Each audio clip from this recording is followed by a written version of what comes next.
예, 이번 사건은 그야말로 엽기적인 사건이고 그렇기 때문에 온 국민들이 충격을 받은 사건이죠. 네. 그래서 이게 대한 대책을 강력한 대책을 요구하고 있는 상황인데요.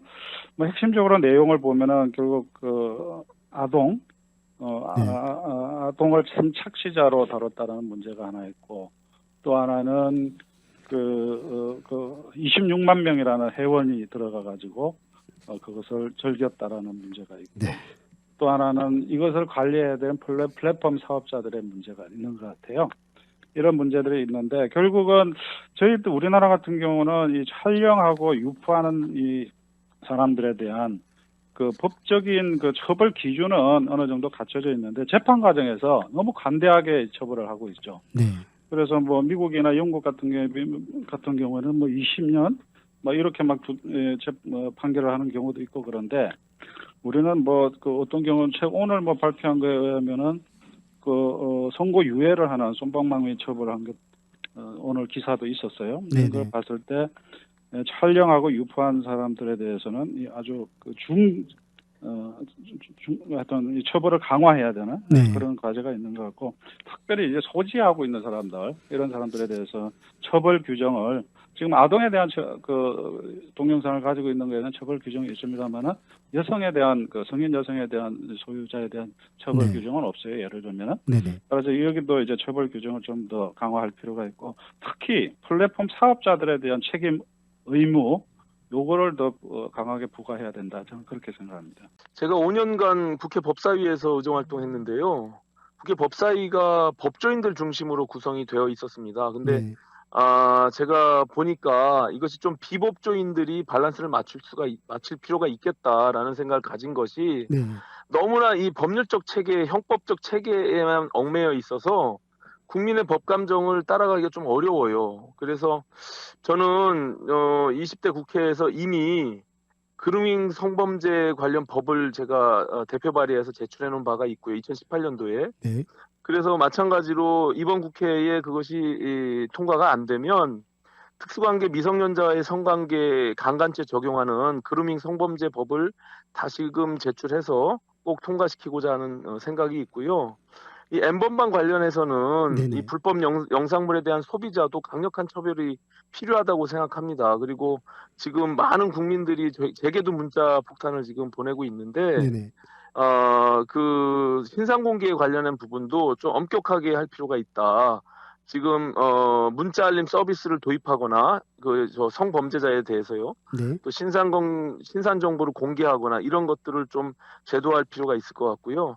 특히 아동 청소년 대상 성범죄는 강력하게 처벌할 필요가 있다. 그래서 감형이나 네. 가석방은 금지하는 그런 법률을 제가 발의해서 꼭 통과시키겠다는 말씀을 드립니다. 사실 이런 인터넷을 통한 각종 범죄 수법이 정말 기능적으로 다양합니다.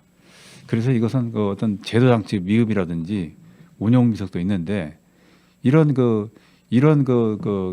다양한 범죄는 정부 과감한 대처가 필요합니다.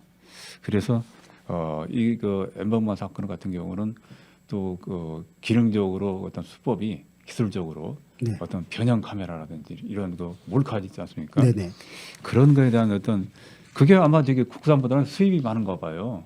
그래서 수입을 규제하는 어떤 그런 거라든지 꼭 필요한 사람 아니면은 이 카메라를 소지가 안 되게끔 최소화하는 게 중요합니다. 그리고 이 정보통신업자가 불법 영상물을 발견하면은 즉시 이걸 차단을 해야 되는데 우리나라는 그게 잘 안 돼 있는 것 같아요. 네. 그래서 제가 먼저 페이북도 사용하는데 페이북은 자동으로 차단 장치가 있답니다. 그런데 우리 카카오톡이라든지 텔레그램 이런 거는 잘 안 돼 있는가 봐요.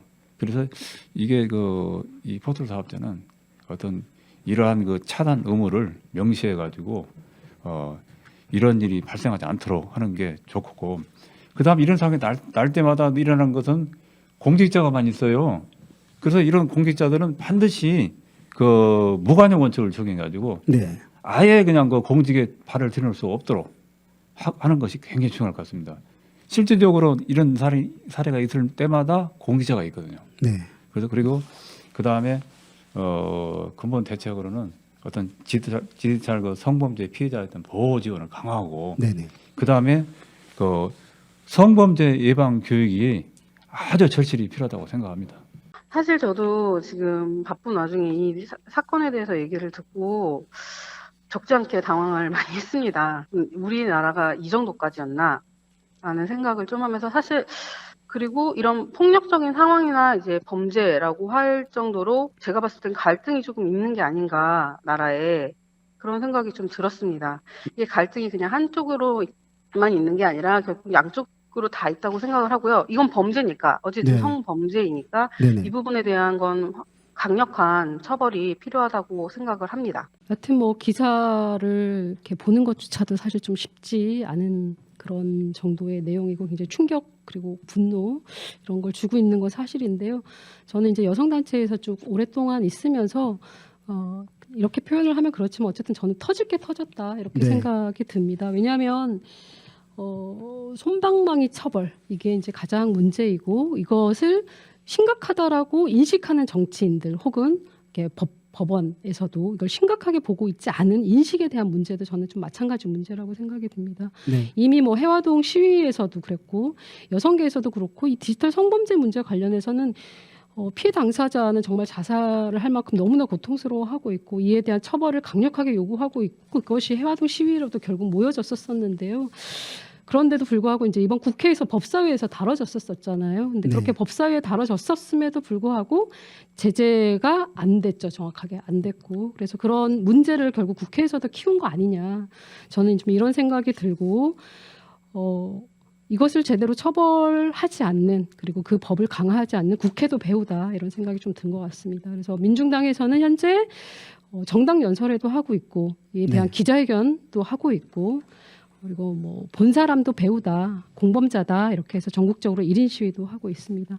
강력하게 처벌이 되어야 된다고 생각을 하고 저는 개인적으로 지금 있는 20대도 그렇지만 21대에 지금 선거를 나간 후보자들도 이에 대한 서약서든 네. 이런 걸 통해서 반드시 이것이 법적으로 만들어져야 된다고 생각을 합니다.